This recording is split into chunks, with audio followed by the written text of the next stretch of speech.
The whole concept of sustainability in farming used to drive me nuts.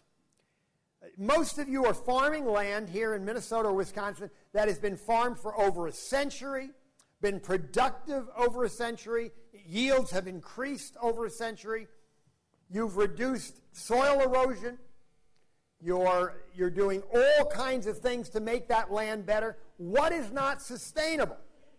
Well, it isn't enough. It is not enough to be sustainable. We have to start talking about it.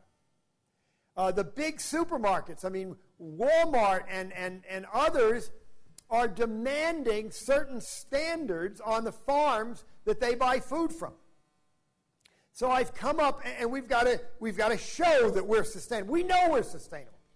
We've got to show it. So I came up with another acronym that deals with the 6 issues of sustainability.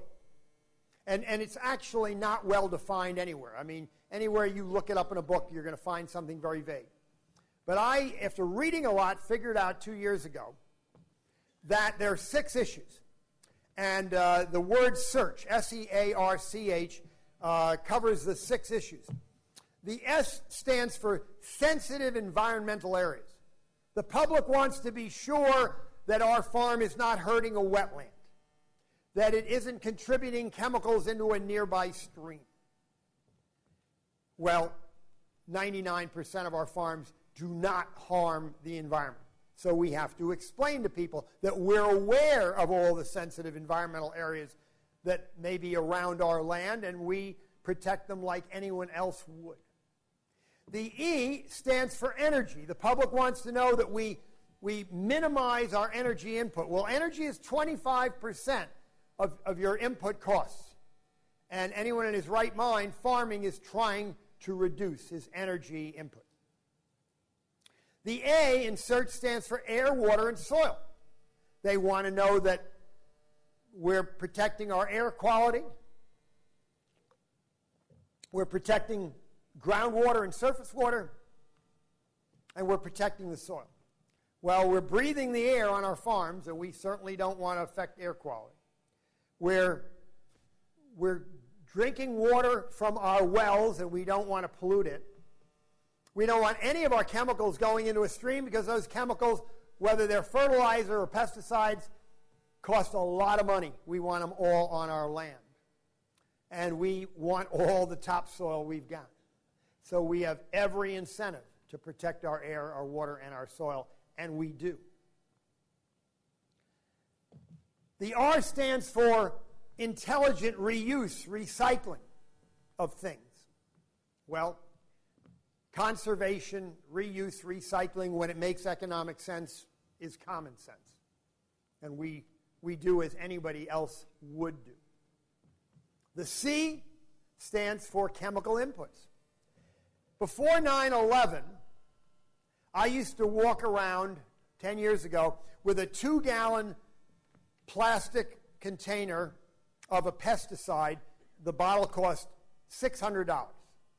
And I would explain to people who think that we use chemicals indiscriminately that who could afford to indiscriminately use the chemical in this 2-gallon container that costs $600. Well, the price has gone up, but of course I can't carry it on an airplane anymore.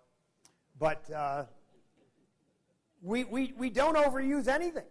We underuse. Our inputs are expensive. And H stands for health. The public wants to know that everyone who works on our farm, that we're protecting their health. Well, most of the people on our farm are our families. But whatever staff we have, we're protecting them the same way. Those are simple things. Sensitive environmental areas, energy, air, water, and soil, chemical inputs, recycling, reusing, and health. But it isn't enough that 90% of you for sure are doing all these things unconsciously. It's not enough to do them. We got to talk about it. We have to become more proactive than in the future than we've been. One of the neat things you should be talking about, well, let me quiz you right now. How many of you who are grain farmers are involved in some form of reduced tillage, anywhere from no-till to ridge-till or whatever? Raise your hand. Higher. You probably slightly exceed the national average. 40% of our land is now, of all of our cropland in America, is now in reduced tillage. We need to, why? Well, I mean, in fact, this is kind of scary because there are 10 reasons to reduce tillage. And the environmental zealots love them all, and it scares me whenever they agree with anything I'm for. I really don't want to be in their camp ever. I'm an environmental scientist, but I understand what is true and what is false. But we no-till and reduce tillage because we save energy. We save fuel. We save wear and tear on our equipment. We save labor. We improve soil tilth. We improve the amount of water that our land will retain. We improve air quality because dust and fumes are not going up into the air. We virtually eliminate soil erosion. We improve the water quality in nearby streams because nothing's going into them anymore. We've reduced runoff. We even improve the natural habitat for the critters that run around in the residue.